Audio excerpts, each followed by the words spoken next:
Fastest match we saw all day by far. It was like 7 minutes from, opening to handshake. And he's won the role here, which is really good for his deck. Leads with an Experiment 1. One of the better starts that he could have. Joseph Greer has a 1-drop of his own in the form of Elvish Mystic, and we are underway. So you're absolutely right. Aaron Barich did win and top-8'd back-to-back standard opens in Dallas when we had the double standard. So he won one of them. Wow, look at this. The other one. Experiments 2 and 3 have hit the battlefield. A lot of experimenting. I don't think, genetic engineering on this level is moral, personally. Well, regardless, Joseph Greer is going to need to find an answer here for these 1-1s because they will most likely soon be 2-2s and more. Flames of the Firebrand would have been nice, but no one really plays that card main. Instead, he just has a Flint Hoof 4. He took 2 for Stomping Grounds to play it instead of playing it off the Mystic. Does he think that his Mystic is going to be able to block an Experiment 1 this turn? It seems unlikely. Although it would have, because Aaron Barich does not have another play. All these experiments and nothing to evolve them with. Mon's Goblin Raiders is not the most constructed playable card of all time. And a Gore Clan Rampager, so a 3-3 and a 4-4. Versus a bunch of 1-1s. Aaron Barich has the beautiful Beta Unsummon in his hand, but without any pressure, it's not actually very good. And yeah, he just uses it right away so that he can attack for 3. Wow, this is a surprising turn of events. We see the 3 Experiment 1s in the first 2 turns, but nothing to follow up and evolve them with. Yeah, I mean, if you have anything to follow it up with, that's such a powerful start. But as we've been saying, just 1-1s is not where you want to be. And Aaron Barich doesn't have that many creatures, but he's got, all of his creatures obviously evolve it, except for Young Wolf. This is also kind of surprising here. Joseph Greer plays a Domri Raid and fights his Flint Hoof 4 with one of the experiments, attacks for 4, leaves his Domri vulnerable on the counter swing. It kind of makes sense because, if Aaron Barich were to draw a creature, then it would be hard to protect the Domri anyway. And if Aaron Barich doesn't draw a creature, then Joseph Greer is so far ahead that he might as well play for the worst situation. So, yeah, I mean, I don't mind that play. It follows. Even if it may not be the best play, which I'm not sure it is or isn't, it follows reason. It looks like he's got a couple of Mizium Mortars in his hand as well, which is pretty good in these types of spots, facing down individual threats. But he's going to go with a Flint Hoof 4. Now he's thinking about giving it haste and attacking or using a Mizium Mortars. He goes with haste and bash, but Feeling of Dread's going to put a stop to that. Elvish Mystic's going to get in for 1.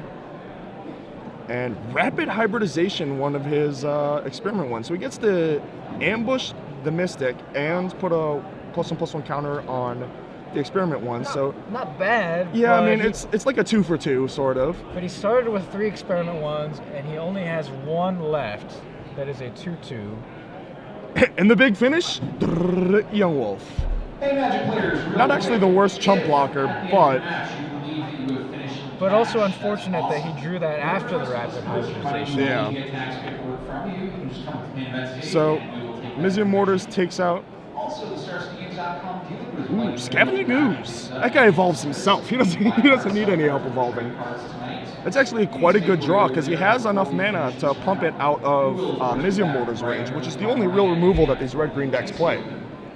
So we mentioned earlier that tables 1 and 2 were IDing. It actually appears that table 2 is playing it out. Ooh. They had the possible ability to ID in the top 8, but 1 or more of them looks like they want to play and maybe get that, lock in that number 1 Yeah, seed. the modified play draw rule. Seeding matters.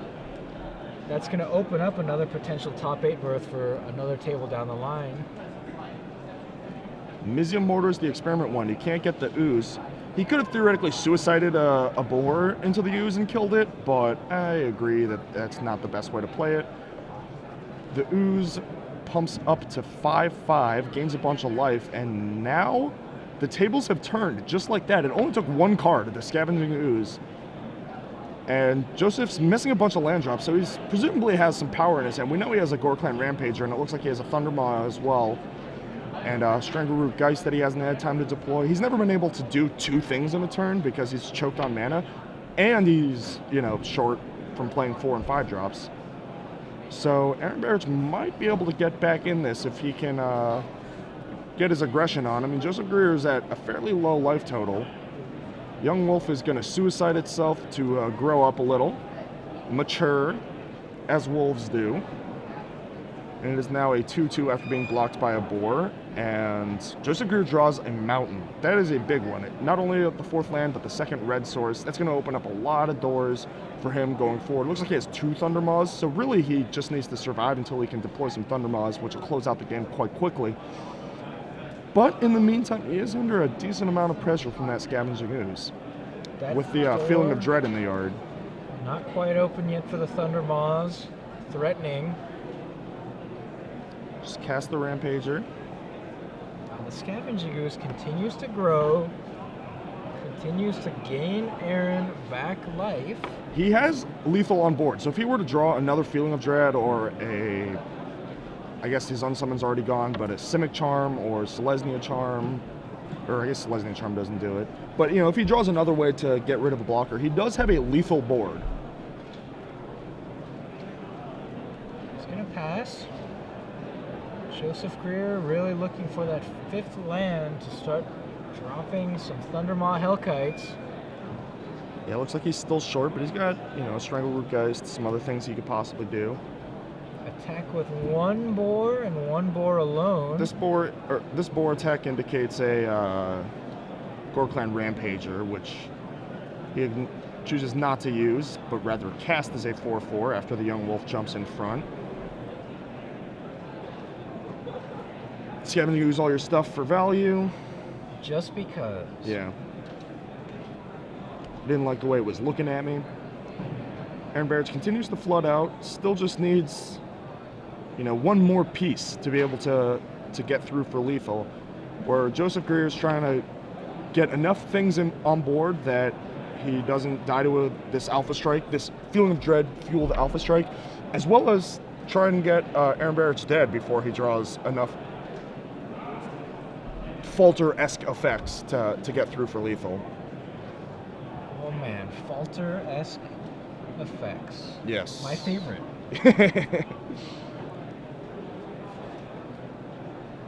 What does he have that he's thinking about here?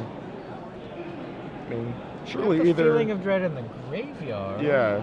But maybe tap some guys, force a block. Yeah, I can't imagine that's right. I mean, you have to just maintain lethal on board and try and kill him the next turn or the turn after. Wow, Thragtusk.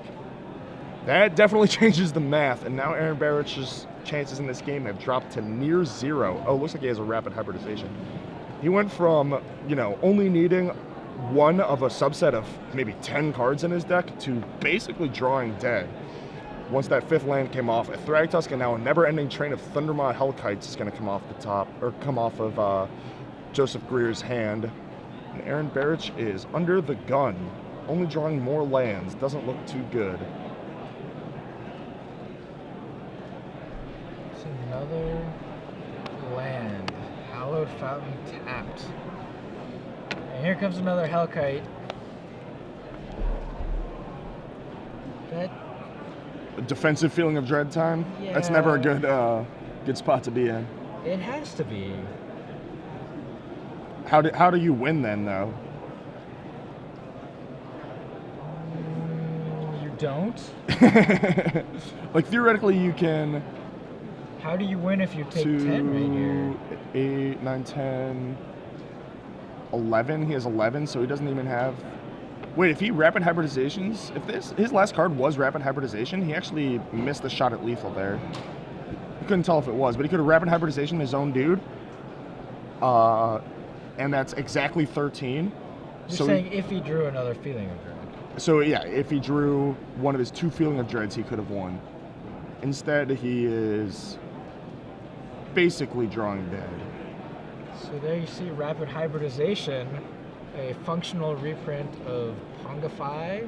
except it makes a frog lizard instead of a Ape. sheep. Ape? Yeah. Elven Eyes made a sheep. Yeah. Excuse me. I like frog lizard. I mean, ape was pretty good too. I don't mind either, actually.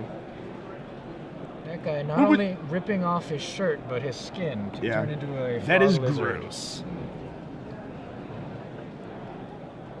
All right, here comes the defensive feeling of dread on the Thundermaw Hellkites.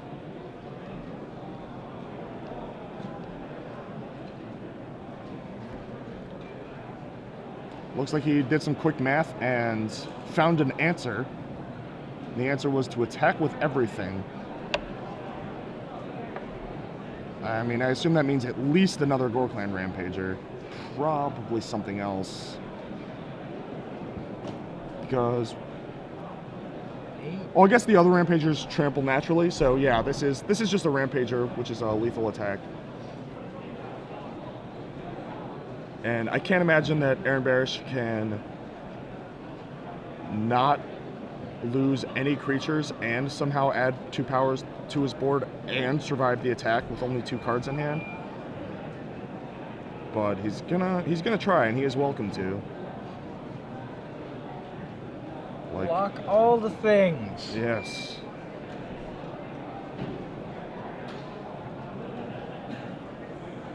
Turn that guy into a frog lizard. Ribbit, ribbit.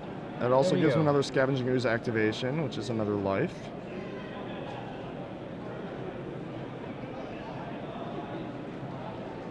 And Gorklan you. Right. So was the attack? Oh yeah, okay. Yeah, I guess Aaron it was at 2, and then 3 from the Scavenging Ooze. We had attacked. He had attacked for 10 with the Thundermaws on the previous turn. Yeah, actually, I mean, he did have that rapid hybridization, so I think he did miss his chance at a 2-outer, but he missed it anyway. So, such is life. Let's move on. Looking at sideboards, Joseph Greer is looking at a couple pillars, maybe a 3rd mortars, maybe the 4th Hellkite. Wow, Flames of the Firebrand. There's a nice magic card. That would have been so good in the last game. I don't actually think it's that great against. No. It's actually quite terrible. Because experiment ones are gonna grow quickly. Young wolves. Yeah, what are you gonna do? Kill a front side of a voice and a young wolf? Like, it's not the most profitable exchange. But in that one moment. Yeah, it would have been sweet. 3 experiment ones on the board. Definitely would have been sweet. Looks like a couple pillars and mortars is really what he's looking at here. And from the other side, the Bant deck, we've already talked about his aggro package of Nearheath Pilgrims and Unflinching Courages. Yeah, the Unflinching Courages. He's going to pump up the toughness of his creatures past Amizium Mortars. It really completely changes the math in any kind of race situation. Yep. Good old Armadillo Cloak. Don't laugh. It works. What is that, the flavor text? Of Armadillo Cloak, yes. What is the flavor text of Unflinching? Couldn't tell you. It's really long. Is it? Yeah, it's some story. It's like 3 lines said by some general in some battle or something. Some Selesnian general. Yeah. Says, yeah, I'm super over it. Yeah. All right, well. But you knew the flavor text for Armadillo Cloak. Only because it's awesome. It's awesome, and this was back in the day when they had kind of these pithy one-liner. Yeah. Like the flavor text for Firebolt is reach out and torch someone. That's good. Which is nice. Werebear is always the best, though. He exercises his right to bear arms. Right. Wild Mongrel is something along the lines of like he teaches you to play dead or something like that. Yep. I miss those days. I do as well. I also miss the days of like the Shakespearean quotes. Yeah, those were good too. Like 5th, 6th edition, I think. Yeah. But now we gotta have the Planeswalkers tell their stories. Yeah. Oh, brother. So here we are, round 10, playing for top 8. SCGATL.com, Atlanta Standard Open. You can join the conversation on Twitter at SCGATL. And we have someone who previously joined the conversation. We were talking last round about your use of the phrase "turn the corner," and I speculated it might be from baseball when you're on third base, or it could be from a race. A lot of people said it was from racing. Okay. Could be horse racing, most likely. But Derek Coyme suggests that ships that had sailed past the Cape of Good Hope or Cape Horn were said to have turned the corner. So even older history. Wow. The ships turning the corner of Cape of Good Hope or Cape Horn. I got some research to do tonight. Okay, here we go. Joseph Greer has got Arbor Elf into Flint Hoof Boar, and Aaron Barich has Voice of Resurgence. Takes So, 3. pretty good draws from both sides already. Aaron Barich's hand actually looks a little land heavy, but he's got some pieces to work with, unlike last game. Looks like a Geist of St. Traft, which is very likely coming down right now. And earlier today, we saw him play turn 3 Geist into turn 4 Unflinching Courage It, and that was it. that elicited the handshake right there. 4-mana Hellrider? Wow, that is a nice curve from Joseph Greer, attacking for 8 this turn. Both players coming out with pretty much their ideal draws. Yeah, these draws are pretty stellar. Aaron needs the Unflinching Courage to finish the deal here. Looks like he's got a couple Voice of Resurgences. That is not quite the same. Well, that could set up an interesting situation if he plays 2 voices here and has 3 total. How do you attack into that? With a Gore Clan Rampager. But short of that, it would be quite difficult. And that's what he does. Attack for 6. And play 2 more Voice of Resurgences. Wow, another Hellrider. Attack for lethal. That was a nice curve. Arbor Elf? Arbor Elf into Flint Hoof Boar into Hellrider into Hellrider. That was a turn 4 win.